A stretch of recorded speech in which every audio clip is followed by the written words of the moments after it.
mau rujakan. Kuliah di Jerman tanpa beasiswa pun bisa. Karena di Jerman itu sekolah gratis. Meskipun pedas, nagih. Oh, nambah terus ya kan? Enak. Kayak kalau pakai nasi tuh nambah nasinya.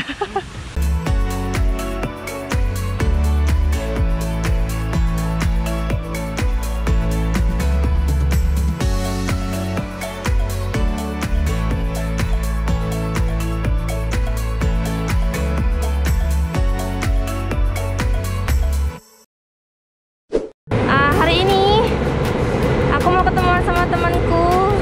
Dia kuliah S3 di sini. Dia author. Dia udah punya buku yang lumayan laris di Indonesia. Kalian bisa nemuin buku-bukunya di Gramedia. Aku mau ketemuan sama dia, nungguin jam 2 di sini di stasiun Damtor. Stasiun Damtor ini deket sama stand Sanse di pusat kota. Jadi kita mau hari ini mau ngobrol-ngobrol sama temenku. Mungkin dia bisa kasih informasi tentang gimana caranya kuliah S3 di Jerman. Aku tuh suka sama Damtor ini, bagus. Jadi kayaknya ini bangunan zaman udah lama ya. Tepatnya kapan nggak tahu, tapi bangunannya bagus.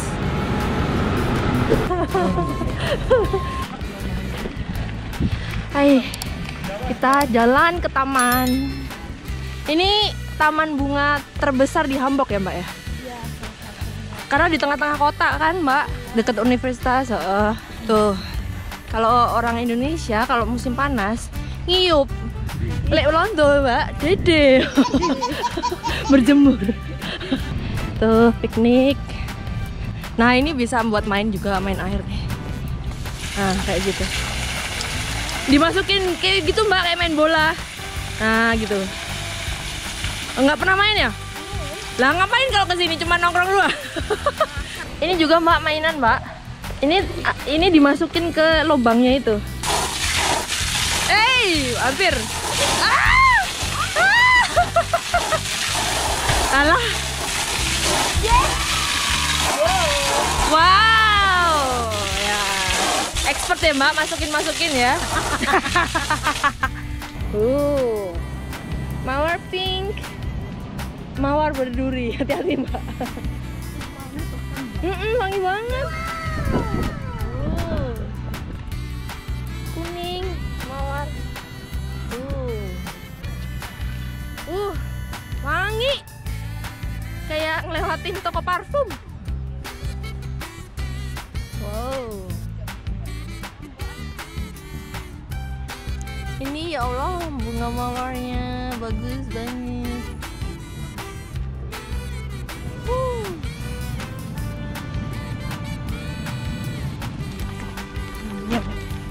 Jarang Lapak. Bebek. Halo. Kalau di Indonesia udah jadi bebek goreng. Namanya siapa? Kenalan dulu. Kenapa? Hai guys, kita mau rujakan. Tadi aku nggak tahu. Tadi aku ketemu sama Mbak Ida. Mbak Ida di belakang kamera sekarang. Halo Mbak Rati. Halo, nah sekarang aku ditemenin sama. Silakan Mbak memperkenalkan diri Mbak. Ya, nama saya Ramaida Akmal. Saya student di Hamburg dan temennya Mbak Rati. Sebelum corona kita sering nongkrong bareng. Tapi setelah corona ini mungkin hampir 2 tahun ya Mbak. Hampir 2 tahun kita nggak ketemu dan ketemu rujakan. Saya suka sekali rujak.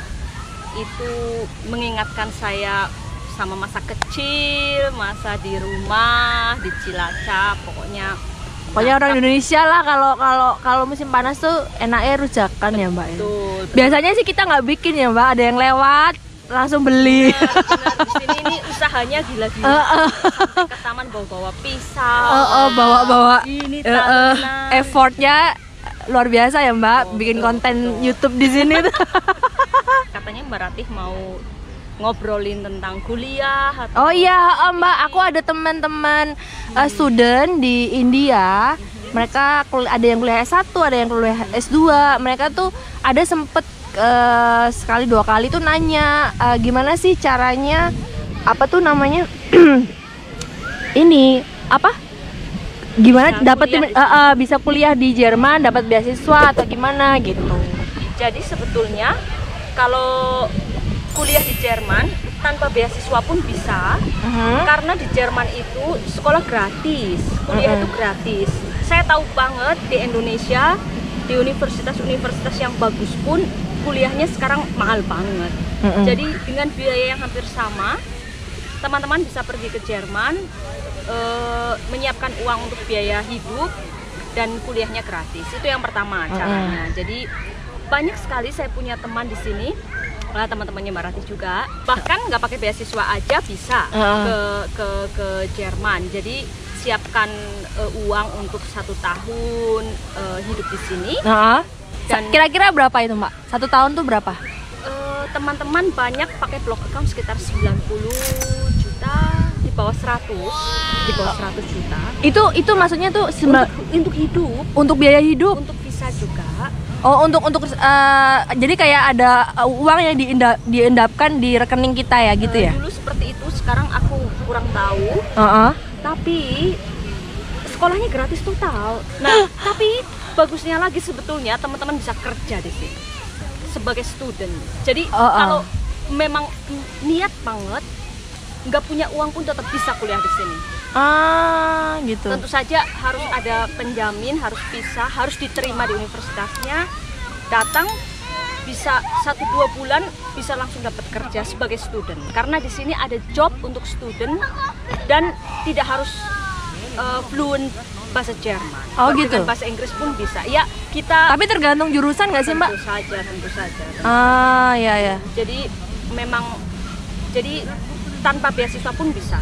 Nah, kalau mau pakai beasiswa, bisa ada 2, beasiswa dari Jerman atau dari Indonesia. Dari Jerman yang terkenal banget namanya DAAD.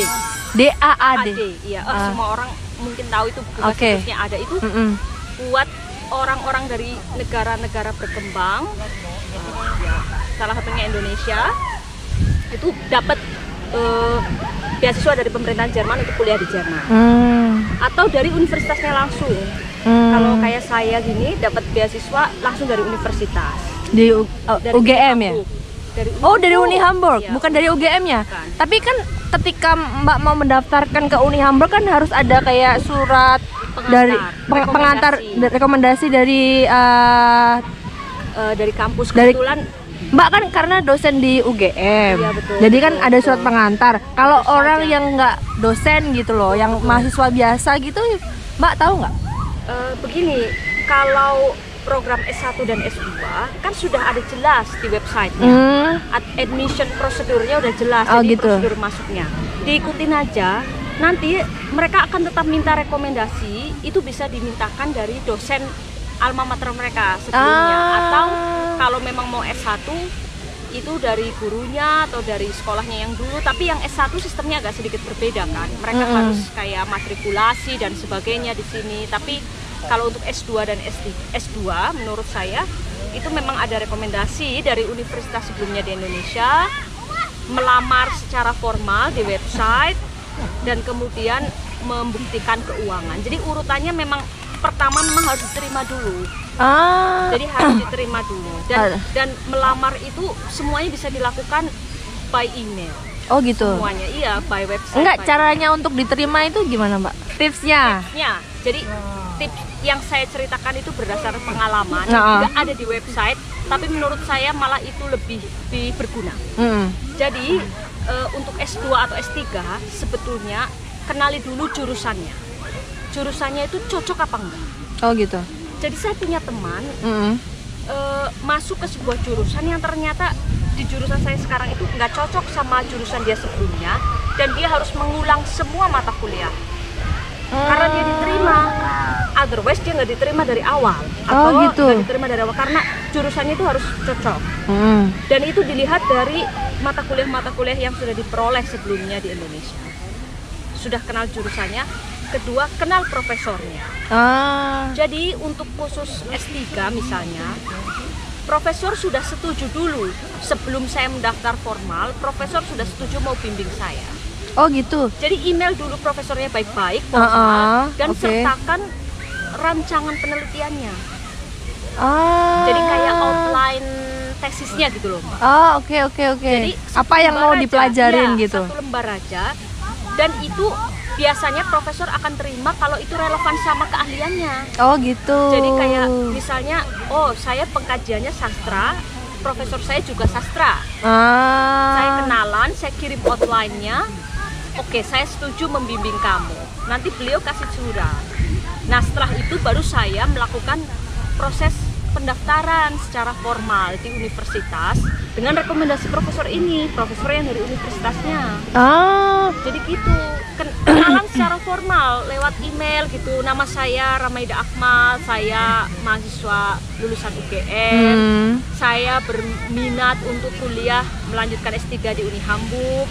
Saya akan sangat senang jika misalnya profesor siapa mau membimbing saya. Langsung ini rencana topik saya untuk S3 begitu. Jadi jelas nanti kalau sudah dapat itu yang lain menyusul dengan mudah. Bahkan biasanya profesornya juga mau membantu kita cari beasiswa. Oh gitu. Ya. Dari beasiswanya itu biasanya dari universitas yang di sini atau yang dari Indonesia, Mbak? Tergantung. Jadi karena saya dikirim mewakili lembaga, mewakili staf UGM, UGM sempat membantu saya memberikan beasiswa sebelum saya dapat dari Uni Hamburg. Tapi kadang-kadang kalau Anda misalnya dosen atau pegawai negeri kan sudah ada beasiswa dari pemerintah Indonesia. Misalnya Mbak Rati, satunya lagi. Jadi ada Mbak Rati ada satu lagi. satu lagi. Beliau dapat beasiswa dari pemerintahan Indonesia. Saya punya teman lagi yang lainnya dapat beasiswa dari pemerintahan Jerman. Jadi memang Biasanya kalau Mbak lebih pilih beasiswa dari pemerintahan Jerman apa Indonesia? Lebih gede mana, Mbak? kalau gedenya mungkin 11-12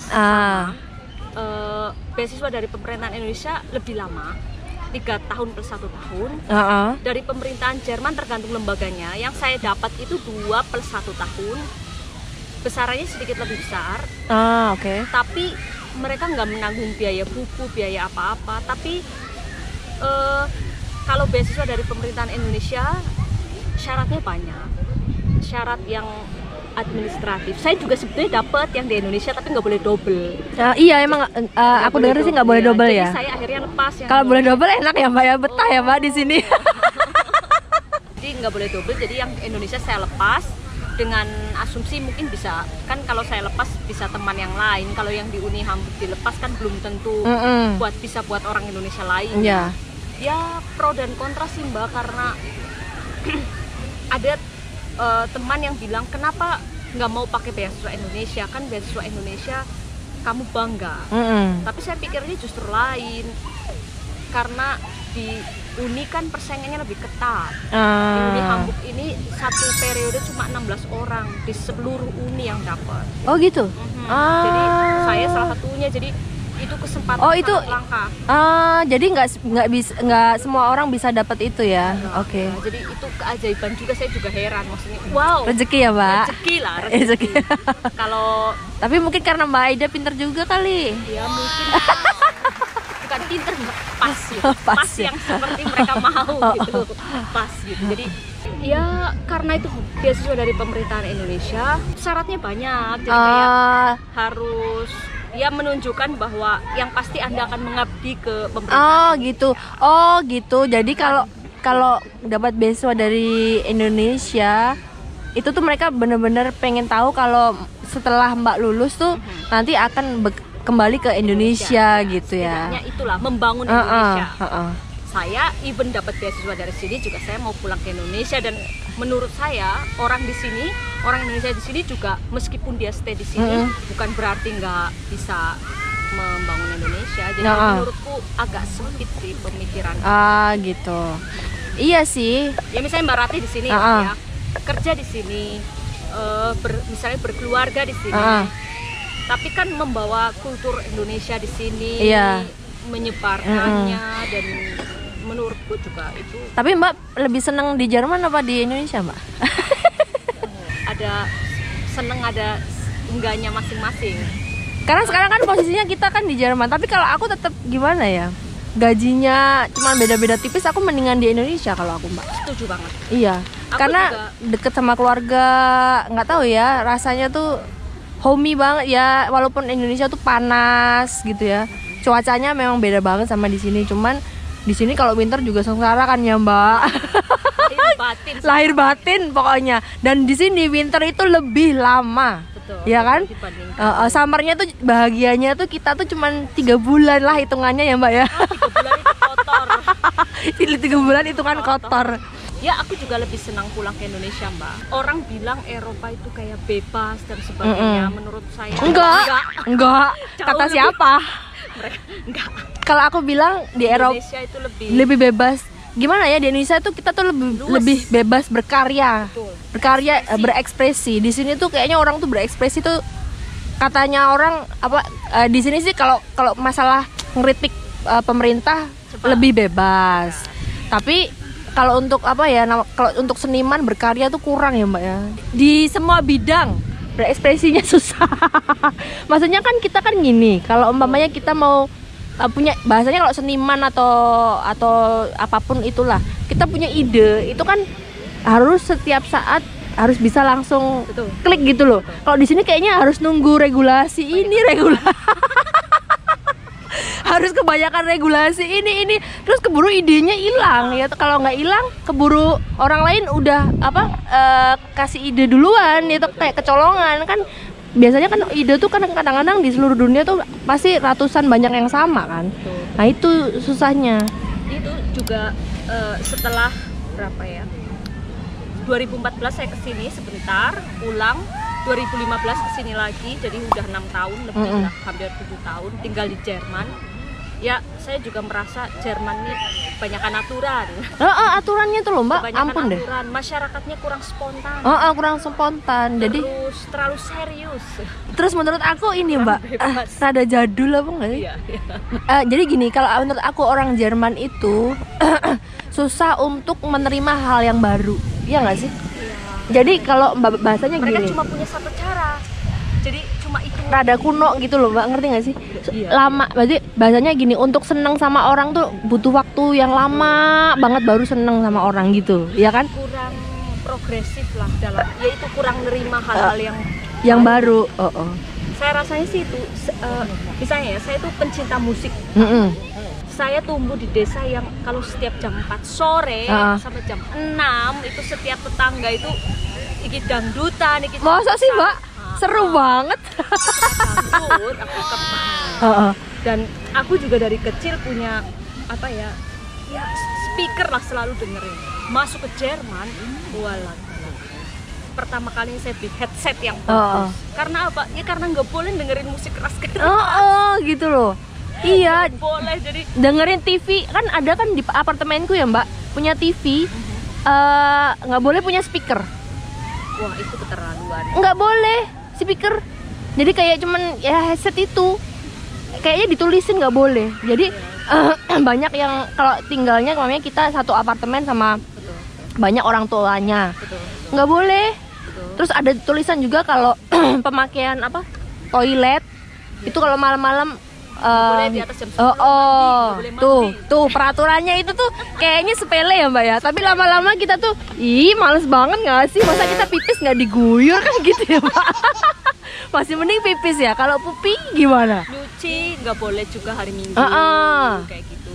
Terus jadi kebiasaan kecil yang nggak sesuai dengan habit kita ya, Mbak. ya tentu saja itu kultur ya, beda kultur, tapi kan kita punya Nggak, ya kita ngerasanya kayak nggak bebas aja ya, Mbak ya, hal-hal sepele yang kayaknya aduh kok gitu sih gitu loh. Terus hari Minggu juga kita nggak boleh nyuci, terus mengerjakan sesuatu yang bunyi-bunyi gitu, karena orang kan kalau hari Minggu stay di rumah dan dia biasanya nggak mau kayak terganggu dengan suara-suara gitu. ya itulah, itu Bisa dilaporin polisi ya, Mbak, bener-bener loh. tetanggaku udah pernah dilaporin. Oh iya? Iya. Jadi cuman gara-gara berisik itu tuh bisa dilaporin polisi tuh bisa datang beneran tahu. Jadi ya itu kultur mereka dan saya menghargai, itu memang pilihan, tapi untuk saya pribadi yang memang kadang-kadang suka dengar musik keras, terus kadang-kadang kalau hening banget aku malah panik, Mbak. Oh iya. Kalau hening gitu, aku kalau dengar suara anak atau suara orang ngobrol kan kayak seneng ya kita ya. Gitu, kayak ada kehidupan. Kadang kan Jerman lep. Kayak kota zombie. Apalagi lockdown kemarin. Bener-bener kayak kota zombie tuh, Mbak. Nggak ada orang di jalan itu loh. Ya gimana ya, tumbuh dalam masyarakat yang kolektif, gitu, seneng aro-aro ya Mbak ya, menyapa. Kalau di sini kan orang kan kadang-kadang kalau disapa tuh ada loh Mbak temenku. Kalau nggak janjian malah nggak mau ketemu, kalau ketemu malah nggak mau nyapa. Jadi pura-pura nggak lihat. Iya. Ada temenku kan dia pindah rumah itu tetangga baru lah ya. Terus dia tuh nyapa, terus orang itu sampai bilang gini loh, kamu teman saya gitu. Saya baru pindah rumah di sini gitu. Lain kali nggak usah nyapa saya gitu. Sampai ada yang pokoknya tetangganya dia di bawah apartemennya dia tuh sampai ditulisin surat, besok lagi kalau lihat saya nggak usah nyapa gitu. Serius, Mbak, aku kan nggak percaya, sumpah. Padahal suaminya orang Jerman loh. Itu orang mana? Itu orang Jerman, nggak tahu orang mana ya. Pokoknya kayaknya udah sepuh. Tapi ya masa segitunya banget sih Mbak? Ya, nanti kalau mau mati sendiri. Di sini bedanya di sini kan masyarakatnya individual. Itu rasa itu sih Mbak, rasa individualnya itu yang buat aku tuh masih yang nggak nyaman. Aku kayak ngerasa sendiri loh Mbak di sini tuh kayak sedih gitu loh. Apalagi kalau Lebaran nggak sih, ya ampun. Sekarang kita ngomongin ini, Mbak Aida kan author. Terus baru ngeluarin buku, aku udah pesen tapi nggak dibawain ya. Teman-teman yang mau dapetin bukunya Mbak Aida ada di mana Mbak? Ini bisa beli di mana bukunya? Ya, di banyak toko buku, tapi mungkin di Indonesia saya nggak tahu. Kalau dari Jerman itu bisa pesen Amazon atau enggak, tapi mungkin agak mahal. Kalau di Indonesia di Gramedia lah. Gramedia ada? Ini terbitan Gramedia, jadi semua. Oh, terbitan Gramedia. Oke. Di Indonesia ada. Semua Gramedia ada ya. Tapi ini cetakan 2019, saya nggak tahu availability-nya masih ada apa enggak. Tapi kayaknya sih masih. Oke. Ini Mbak mau cerita sedikit, ada topik yang menarik. Jadi Tangguh dan Sedimin ini overall itu kisah cinta sebetulnya. Jadi ada 5 pasang. Salah satunya Tangguh dan Sedimin. Jadi saya cerita, ini agak spoiler sedikit, nggak apa-apa lah. Ada banyak pasangan-pasangan gitu, cowok cewek gitu, keluarga gitu lah ya. Yang bawa cerita masing-masing. Jadi ini ceritanya sebuah desa di pinggir sungai di perbatasan Jawa Tengah Jawa Barat. Itu saya terinspirasi di kampung halaman ibu saya, di dekat Sungai Citandui. Iya, itu sungai yang membelah Jawa Barat sama Jawa Tengah. Cilacap dan Ciamis lah perbatasan itu. Jadi itu masyarakat di situ, settingnya di situ. 5 keluarga itu saya bisa bilang memang kelas sosialnya nggak semuanya di bawah sih, tapi misalnya satu ada mucikari. Tokoh utama yang sangat menonjol di sini. Ini kisah nyata nggak sih Mbak? Bukan sayang. Bukan ya? Kalau kisah nyata menarik ya. Ya tapi kisah kecil-kecil yang mungkin saya lihat terus saya gabung. Jadi gitu. Pasti bisa ditemukan yang mirip sama kita. Ada. Jadi satu itu mucikari yang anaknya banyak tapi papanya beda-beda, terus dia mengelola pelacuran di pinggir sungai. Satu pasangan itu, salah satu pelacurnya dia namanya ini Tenggo, yang kemudian menikah dengan buruh Sadimin dan jadi kaya. Karena mereka, ini spoiler banget tapi nggak apa-apa, karena mereka jualan minuman keras. Jadi ini kisah nyata. Jadi saya punya tetangga yang memang juragan minuman keras, yang dihormati dan setiap saat disita polisi tapi tetap menjadi lebih kaya. Oh gitu. Ya, karena mereka kan punya sistem sendiri lah. Nah, jadi menarik ceritanya ini, maka dari itu saya suka pasangan ini, maka dari itu saya ambil contoh. Terus juga ada pasangan lain. Jangan diceritain semua nggak sih Mbak? Iya betul.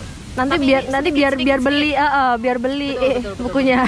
Jadi intinya ini masyarakat menceritakan masyarakat Indonesia daerah pinggiran yang nilai moralnya itu sebetulnya berbeda banget, beda gitulah sama orang-orang di tempat lain. Jadi kehidupannya juga nggak ada kayak baik buruk, nggak ada. Dosa atau enggak juga nggak ada gitu, jadi sangat cair ya pokoknya normal, kehidupan sehari-hari yang kita bisa ditemuin gitu loh. Betul. Jadi masalah-masalah yang mungkin kadang-kadang orang tuh nggak tahu aja gitu. Betul. Misalnya saya juga bicara masalah penambangan liar, penambangan pasir liar di sungai. Jadi di sini juga ada. Jadi memang sangat etnografis, sangat sosial. Sangat sosial. Jadi kalau teman-teman suka kisah-kisah desa di Jawa kayak gitu, suka kisah-kisah masyarakat pinggiran, mungkin cocok baca. Oke. Suka nulis cerpen juga ya? Ya. Gimana sih, Mbak? Ya, cerpennya? Di koran-koran. Saya suka. Ya, koran apa? Terakhir di Kompas. Kompas. Ya, Oke. Ya. Itu setiap minggu atau cuman itu tergantung Kompasnya. Oh, tergantung Kompas ya. Jadi kita kirim, saja kalau cerpen kan kita kirim. Nanti redaksi memilih dari sekian banyak dan dimuat di koran itu cukup sulit karena saingannya banyak. Jadi saya terakhir April, sekarang masih ada satu cerpen lagi nunggu terbit tapi masih nunggu antrian gitu. Jadi memang kita harus bersaing dengan banyak orang. Ya. Jadi ya yang terakhir itu. Saya memang kalau cerpen-cerpen, nah ini spoiler sedikit, kayaknya penerbit saya juga mungkin berniat menerbitkan kumpulan cerpen yang sebagian sudah dimuat di koran. Dan nah cerpen-cerpen ini latarnya Jerman semua sekarang. Cerita-cerita orang Indonesia, student yang kerja, yang masih masalah sosial, tapi masalah sosial di Jerman, imigran di Jerman. Gitu. Kalian yang mau tanya-tanya tentang gimana caranya kuliah di Jerman, bisa langsung follow Instagramnya Mbak Aida. Apa Mbak alamatnya? @akmalaida. Udah gitu aja Mbak. Iyalah. Kita mulai rujakan ya sekarang ya. Oke. Hari ini aku mau rujak buah karena panas banget hari ini di Jerman tuh. Di Hamburg 33 derajat. Panas. Hot mamba. Aku hari ini buahnya mau nanas. Terus aku nemu mangga. Mangganya tuh pas aku cari tuh matang semua. Jadi aku baru nemu cuma satu yang keras. Aku nggak tahu ini kecut apa enggak. Harapannya kan kalau rujak kan kecut ya. Terus ketimun. Aku timunnya beli yang kecil-kecil. Apa lagi Mbak tadi Mbak? Nektarin atau peach. Ya, peach. Ya, buah peach. Sama rujaknya tuh pokoknya nggak umum kayak di Indonesia. Ini campuran Eropa Asia. Jadi rujak tapi sing dirujak buah Eropa. Buahnya buah-buah yang ada di sini ya kan. Terus sekarang Mbak mau potong-potong. Apa nih? Potong-potong. Harus aku potong nanas. Nanas. Aku suka potong. Oke. Doyan nanas gak sih Mbak Aida? Banget. Cabenya cabai Afrika, kita ngerujaknya. Udah selesai ya Pak? Seger nih. Siapa yang mau pesen satu paket rujak 30 euro sudah sama sambelnya. Cabenya cabai Afrika, mau minta berapa? 3, 5 ke ininya. Aku cepet dong Mbak. Mulek ya. Baunya udah. Baunya. Aduh. Anehnya enak malah. Yang penting ada kacangnya sama terasi itu baunya. Terus aku kasih terasi dikit. Gitu aja ya Mbak? Itu udah banyak. Baunya. Kacang udah digoreng tadi di rumah. Aduh, aku langsung menelan ludah. Ini air asamnya gimana caranya ya? Diambil dikit gitu. Ya? Nah ya terus udah segitu aja. Segitu terus aja iya, terus kasih air mungkin. Sambil diulek ya. Jadi anunya. Ya. Gula Jawa. Cukup. Ih, Mbak. Jadi kita bikin rujak dan pertunjukan air mancurnya sudah Kalau mulai. di Banten Blumen tuh setiap jam berapa ya? Jam 4, jam 3 itu ada hiburan. Wow. Hiburan gak sih? Iya, tentu saja. Piknik gratis. Sih anak-anak. Biasanya ada musiknya tuh Mbak. Air mancurnya tuh goyang-goyangnya Sesuai musiknya kayak gitu di ya. Los Angeles gitu. Cicipin boleh nggak? Boleh dong. Pedes banget. Nggak sanggup aku. Satu aja pedes banget ya. Kasih gula lagi ya? Pedes banget. Kok bisa sih? Padahal cuma satu kan? Ini belinya di mana?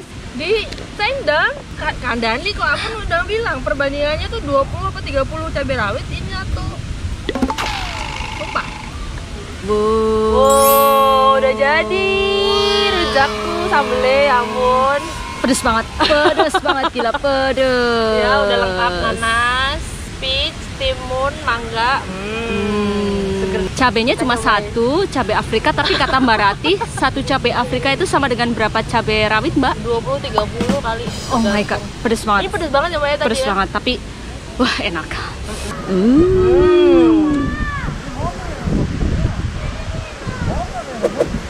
Aku menelan ludah. Siap satu-satu. Mangga, saya suka banget rujak mangga. Kita cicipin rujak mangga versinya Mbak Radit. Kocor-kocor Mbak. Menelan ludah saya. Pedas. Tapi Kurang apa sih? Kayaknya kelasannya cuma pedes doang ya. Enak. Pedes. nikmat apa lagi yang kau dustakan? Enak. Enak. Nanas aku coba ya. Nah. Oh gila. Pedes banget ya, Mbak. Ah. Kayak makan bakso.